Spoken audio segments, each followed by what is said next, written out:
আচ্ছা ভাই, এই পাখির সাথে আপনার সম্পর্কটা কি? আমি ওরে ছোটবেলা থেকে নিচ্ছি, নিয়ে আমি ছোটবেলাতে নিয়ে পালা শুরু করছি আস্তে আস্তে। তো ও আমার সাথে বন্ধুত্ব করে নিয়েছে। তো আমি আমি ওরে খাবার আস্তে আস্তে নিয়ে আমি খাওয়াইছি। তো আমি হয়েছে কি একদিন ঝড়ের দিনে আমি ওকে কুড়াই ফেলছি। পরে তো আমি ওরে ছোট, একেবারে ছোট, তা আমি আবার ওরে খাওয়াইছি লইছি। তাও আস্তে আস্তে দেখছেন তো কতটা পোষ পোষ মানছে। আমি যদি ওরে ওইখানে রাখি আসি ওদিকে, তাহলে ওদিকটা আমার, আমি এখানে আসলে আমার কাদের উপর উড়াল দিয়ে আসবে। তো মানে মিঠু কতদিন লাগছে ওকে পোষ মানাতে? ওকে 1 বছর হয়েছে, মানে এই ছোটবেলা থেকেই পোষ মানা। মানে এখন ওর বয়স 1 বছর হয়েছে, 1 বছর হয়ে গেছে, ঝুটি উঠছে। কি পাখি এটা? এটা হচ্ছে শালিক, জুট শালিক। একটি বন্য পাখি, এটি আপনার পোষ কিভাবে মানলো বা আপনি কিভাবে এত সহজে তাকে পোষ মানালেন? ভাই আমি ছোটবেলা থেকে গ্রামে ছিলাম, তো গ্রামে দেখছি যে পোষ মানাইতে। তো আমি তারপরে হয়েছে কি ওরে আমি ওরকম না ছোটবেলা দেখছি যে ওরকম পোষ মানতে। তা আমি ওরে পাওয়ার পরে আমি তো বুঝছি এটা শালিকের বাচ্চা পাওয়ার পর। তারপর আমি জানি যে ওই পোষ মানে। তো পোষ মানার পরে আমি দেখছি এরপরে আমি না ওরে পালছি, আস্তে আস্তে পালছি। পালার পরে আমি তারপরে হয়েছে কি একটু একটু একটু একটু বড় হয়েছে। তারপর আমি দেখি কি আমার সাথে সাথে যায় যখন পশম হয়েছে। একেবারে ছোট ছিল। যে আমরা তো দেখতে পাই যে এই পাখিগুলো সহজে পোষ মানে না বা হ্যাঁ, আপনি টিয়া কন, হ্যাঁ টিয়া ময়না, হ্যাঁ এটা সিঙ্গা ভালো পোষ মানে। এই পাখির নাম কি? এটার নাম হচ্ছে শালিক। আপনি কি বলে ডাকেন? ওকে মিঠু করে ডাকে আমি। আর আমি মিঠু করে ডাক দিলে ও যেখানে থাকুক আসে পারবো। আমরা স্যার একটু, আমার একটু ভয় পায় না।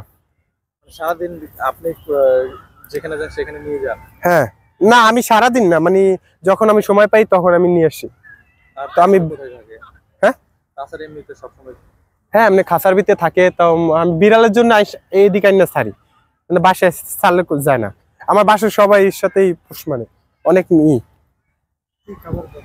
ও আরে পোকামাকড় থেকে, আর খাদ্য তালিকায় পোকামাকড়, কলা, রুটি যা দেবেন তাই খাবে। পোকামাকড় আপনি কিভাবে সংগ্রহ করেন? না মানে পোকামাকড় তো করে। আসো মিঠু আসো, এই দেখেন, দেখছেন আমি ধাওয়াই যায় না, দেখছেন।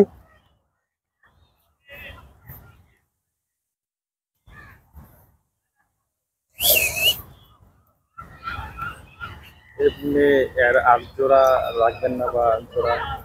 জোড়া পাইলে আমি আরেকটা পাইলে আমি আনবো ওর সাথে। এটা কি পাখি, মেয়ে না ছেলে? আমি সঠিক জানি না, এটা বোঝা যাবে আর কিছুদিন কালে বোঝা যাবে। যখন যদি মেয়ে হয় তাহলে ডিম পারবো, ছেলে হলে তার পারবো না। ছেলে ছাড়া কিভাবে ডিম পারবে? হ্যাঁ, মেয়ে হলে ডিম তো পারবো। একটা পুরুষ পাখির সাথে না থাকলে তার ডিম পারবে না? না পারবে, সময় হলে পারবো। কিন্তু পুরুষ পাখির সাথে থাকলে ডিম যে হয় ফোটায়, ওটা ফোটাইবে না যদি না থাকে, কিন্তু ডিম পারবো। এমনি কি আপনার আরো পাখি আছে বা অন্য? আমি বাজিগার পাখি পালি, আপনার লাভবার্ড পাখি পালি, তারপরে আমি ঘুঘু পালি, কবুতর পালি। আপনার কাছে সব পছন্দের তালিকা এটাই আছে? হ্যাঁ, মানে ওই পাখিগুলোর তুলনায় এটাই আপনার কাছে পছন্দের বেশি? হুম, আপনার সব কথা শুনে? হ্যাঁ সব কথা শুনে। আর এর আগে আমি একটা পালছিলাম, তো ওটা আরে আমি ওটাই মা মিঠু সবকিছু বলতাম। তো এটা তো কোনো কথা বলতো? ওটারে বিলে তো ধরছিল। এই যে এখানে আসলে সারাক্ষণ তো খাঁচায় বন্দি থাকে, এখানে আসার পরে উন্মুক্ত মাঠে ছেড়ে দেওয়ার পর এটা কোথাও যায় না? না ভাই, কোথাও যায় না। দেখে আপনি একটু দূরে ছাড়েন তো দেখি, আচ্ছা আপনার কথা শুনে। আসো আসো।